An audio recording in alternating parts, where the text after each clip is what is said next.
हमारे साथ हैं इलाहाबाद की सांसद डॉक्टर रीता बहुगुणा जोशी। मैम, आपका बहुत बहुत स्वागत है संसद टीवी में। 17वीं लोकसभा का अंतिम सत्र और फिर देश में आम चुनाव, बड़ी उपलब्धियां हैं। आपके मायने में, आपके लिहाज से कौन सी बड़ी बातें हो गई? देखिए, ये बहुत ही अभूतपूर्व 5 वर्ष रहे हैं और जिस भवन के सामने आप खड़े हैं, सबसे पहले तो हमारे लोकतंत्र का ये जो नया भवन माननीय प्रधानमंत्री जी के प्रेरणा से बना, वह हमारे लिए सबसे बड़ी उपलब्धि थी। भगवान राम की स्थापना हुई, उनके रामलला की प्रतिष्ठा स्थापना हुई और साथ ही साथ जम्मू कश्मीर का विषय वो सुलझा और देश के बहुत सारे ऐसे मसले जो कि लंबित थे दशकों से, शताब्दियों से, वो पूरे हुए हैं। और सबसे बड़ी बात जो आज चर्चा चल रही है रामलला के प्राण प्रतिष्ठा की, मैं ये समझती हूँ कि इससे बड़ा काम नहीं हो सकता था। तो ये बहुत ही अभूतपूर्व रहा है और पूरे देश के लिए गौरव का समय रहा है। प्रधानमंत्री जी के नेतृत्व में देश तेज़ी से आगे बढ़ा है। विश्व में G20 ने सिद्ध कर दिया कि हमारी लीडरशिप को, हमारे प्रधानमंत्री जी के नेतृत्व को विश्व ने पहचाना है, समझा है। तो हर तरह से, चाहे वो हमारे सीमाओं से रहा हो, विदेश नीति हो, आंतरिक नीति हो, विषयों को कैसे सुलझाया जाता है, कैसे उनका समाधान किया जाता है, कैसे गरीबों के दिलों तक पहुंचाया जाता है, ये माननीय हमारे प्रधानमंत्री नरेंद्र मोदी जी ने सिद्ध करके दिखाया है। मैं बड़ी सौभाग्यशाली हूँ कि 17वीं लोकसभा की मैं सदस्य थी। मैम, नारी शक्ति वंदन अधिनियम, महिला हैं आप, वो यहाँ पहला सत्र और पहला पारित हुआ, आप क्या कहना चाहें?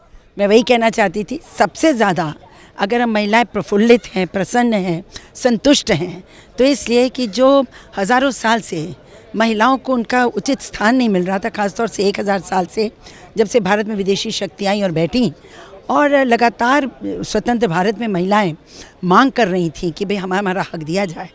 किसी ने दरवाजे नहीं खोल के दिए, खिड़कियाँ खोली थी, पर अगर दरवाज़ा किसी ने खोला तो नरेंद्र मोदी जी ने खोला।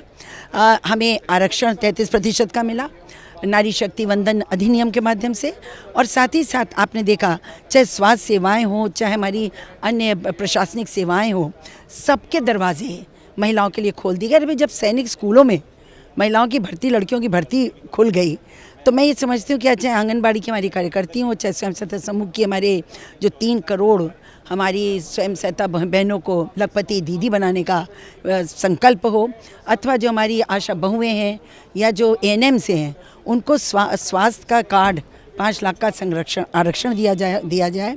तो ये ऐसे ऐसे काम किए हैं मोदी जी ने कि वास्तव में हर वर्ग, हर जात सब बहुत प्रसन्न है। किसान प्रसन्न हैं, युवा, पिछड़े, दलित, सभी, सबका साथ, सबका विकास, सबका विश्वास सिद्ध हुआ है। मैम, आपको इलाहाबाद का प्रतिनिधित्व करने का मौका मिला, व्यक्तिगत रूप से, और इलाहाबाद के लिए क्या बड़ी उपलब्धियां रह गई? हमारी सबसे बड़ी उपलब्धि तो हम त्रिवेणी में रहते हैं और त्रिवेणी के जिस तरह से विकास केंद्र और प्रदेश सरकार ने किया है वो अभूतपूर्व है। और नए नए पुल बन रहे हैं, फ्लाईओवर्स हैं, सड़कों का जीर्णोद्धार है, नहरों की सफाई, न जाने कितने फ्लाईओवर्स रेलवे ने बना दिए। रेलवे का कितना उच्चीकरण हो रहा है, हमारे यहाँ बहुत सारे स्टेशंस का उच्चीकरण हो गया है। 2000 करोड़ से हमारे इलाहाबाद का स्टेशन बन रहा है, एयरपोर्ट आ गया, कनेक्टिविटी हो गई, सेकेंड उसका फेस बन रहा है। तो प्रयागराज की बहुत उन्नतिशील है। तो डॉक्टर रीता बहुगुणा जोशी का कहना है कि 17वीं लोकसभा विकास कार्यों के लिए भी जानी जाएगी। कैमरामैन रत्नेश और कैमरा सहयोगी प्रदीप के साथ पवन कुमार शर्मा, नई दिल्ली।